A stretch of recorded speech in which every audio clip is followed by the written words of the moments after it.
Great discussion, but now we're going to move to the right fine gentleman from Tennessee, Mr. Duncan. Well, thank you, Mr. Chairman. Thank you for calling this important hearing. In the fall of I will tell you that this is a controversy that's been going on for a very long time. In the fall of 1968, late September of 1968, I returned to the campus of the University of Tennessee after working here in Washington in the Nixon for President campaign. I had served the year before. I'd written a weekly column. I was the token conservative columnist for the UT Daily Beacon. When I got back to campus, someone sent anonymously to me the minutes of the Issues Committee meeting. The Issues Committee was the committee that controlled a huge amount of student activity fee money to invite speakers into the campus. They had a list of all the speakers they had invited that year. They had invited Angela Davis, Tom Hayden, Jane Fonda's husband, Max Lerner, Julian Bond.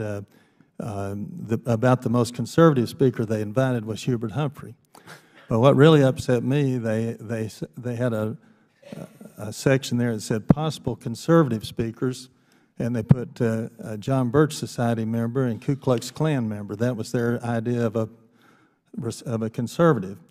So I wrote a column blasting that and listing 15 very respectable conservative speakers that they could have invited. I gave that to the editor of the Beacon, and he refused to print the column because he said my column was on national issues and that was a campus issue. So I went down to the morning daily newspaper in Knoxville, and I told the editor about that, and he said, well, he thought that was a column more for the campus, but he said he would take a look at it. I took it back up there the next day. He ran it on the front page of the Knoxville Journal, which was a football Saturday, and their circulation went up from about 80,000 to about 85,000 that day. The editor of the Beacon got so mad that I'd done that he told me he was taking me off the SGA beat. I was majoring in journalism, and that was considered the best beat. He was removing me as news editor, and he was cutting my column down to once every other week. I told him, no, you're not. I said, because I quit. I was working for free anyway, so it didn't hurt me to quit.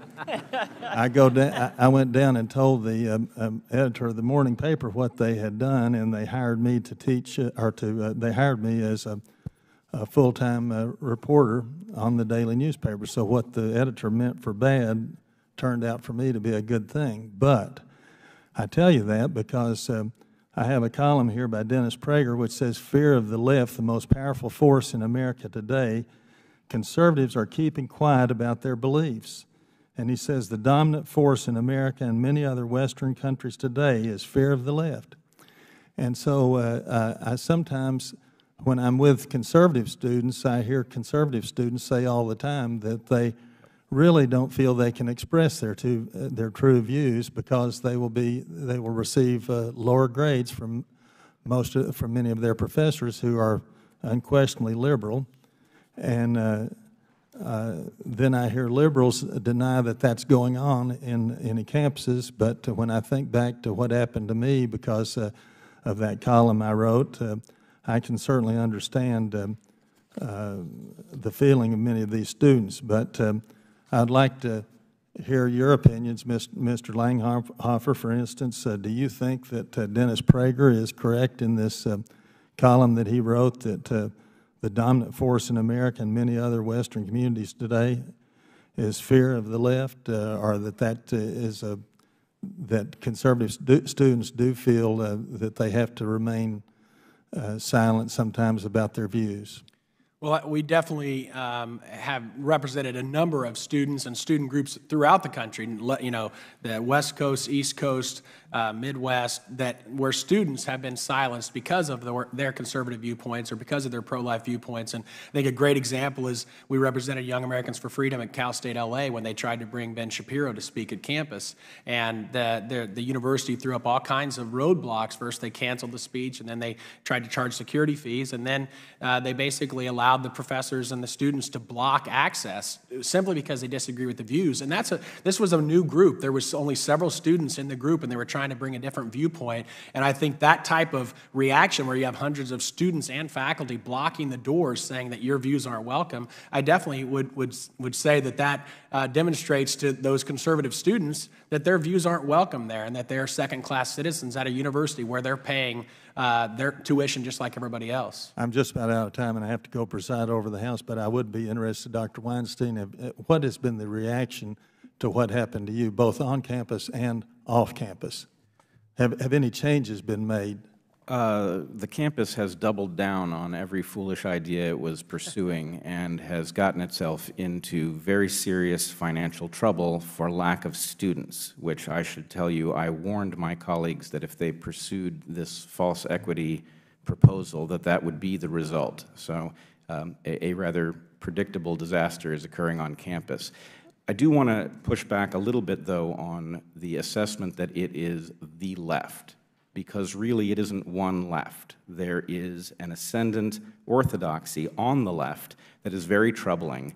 It is quite broad, but I think not very deep. Then there's a concentrated mirror image of that on the far right, and both of these things are to be feared. The problem, though, is when you speak out on a college campus from a perspective on the left that does not fit this orthodoxy, you are immediately categorized as on the right, which makes it look that the left is monolithic and all shares this opinion, but it's not the case. All right. Thank you very much, Mr. Chairman. Yeah, I thank the gentleman. The gentleman from North Carolina, Mr. Meadows, is recognized. Thank you, Mr. Chairman. Thank each one of you for your testimony here today, and probably the most powerful witness for free speech is not you, the witnesses. It's the audience, the young people that are here, and I applaud you for truly being here to stand for free speech on college campuses, truly.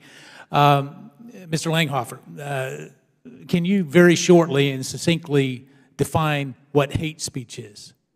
Well, there is no definition. That's the problem. It's subjective. It's in the eyes of the beholder. Because we've had some of our colleagues talk about hate speech. So, Dr. George, can you define hate speech? What is hate speech? Well, it's meant to be speech.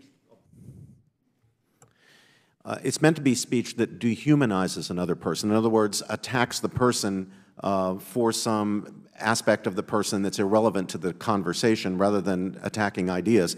Justice Scalia once put it, I think, very well. He said, I don't attack people, I attack ideas.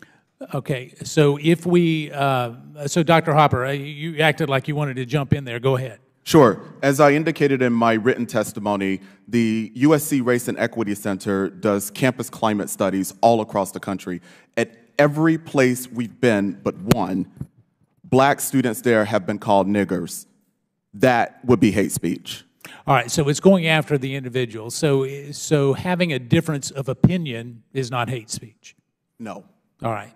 So when groups are defined as hate speech groups for having a difference of opinion, you would say, Dr. Harper, that wouldn't be accurate? It depends on what the opinion is and the language that is used well, if to you and I express have that.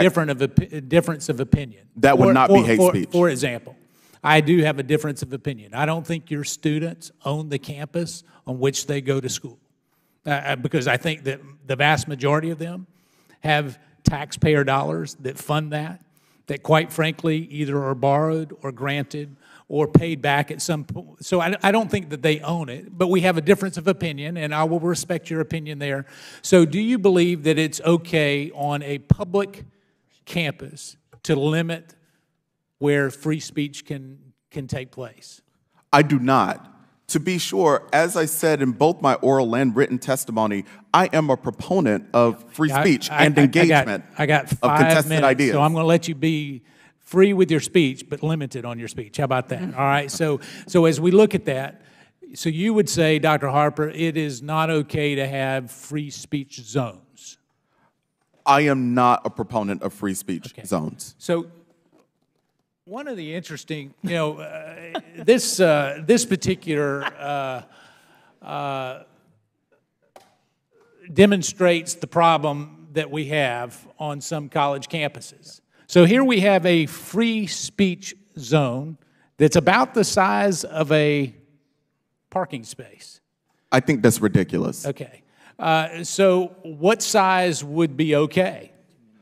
I actually think that the entire campus ought to be a place that is a marketplace for the contestation of ideas and for... God bless you. I agree. I fully agree. And so if we can go there, and we know that we have this issue, how do you reconcile some of the limitations on free speech that we've seen on college campuses, and maybe even your college campus, as it relates to those that have a different opinion on what they should value? Now, I'm not talking about the kind of controversial speech that you and I both find abhorrent. I mean, it just truly, the example you gave is certainly something that we can all condemn. But let's take it into a different situation. Is it okay in the United States of America to espouse communism? At a university, it is the responsibility of the educators, the faculty members who work there, to complicate students' ideas and to make space for students to espouse communism. But I'm taking this out of a racial context, because I think the answer would be yes. I mean, Dr. George? Yes, I want to. Yes, Representative Meadows. I want to say that I am not favorable to communism, to say the least. Just for the record. But I teach the works of Marx, I teach the works of Gramsci, and when I present my students with Marxist writers, I try to present them in their most powerful, positive, attractive sense, because I want students not to be able to just shoot down a straw man. I want them to understand why these theories, which I find reprehensible, had real appeal to serious, intelligent people, and in some places still do. I think it's our job, I agree with Dr. Harper, it's our job to make sure that students hear the best that's to be said for all points of view, including those that we find reprehensible, and even in the case of Marxism, deadly. Okay, and I'll close. The chairman's been gracious allowing me to go over. Here's what I would ask each one of you to give this committee. I need, on a spectrum, when does speech become hate speech and should be limited? We need to have a definition, because you know what, Mr. Langhofer, I happen to know that the Southern Poverty Law Center would say that you espouse hate speech. And I disagree with that. I fundamentally disagree with that. And yet, at the same time, what we have to do is we have to understand that free speech must be protected, even at times when it is speech that we do not agree with, like communism. I'll yield back.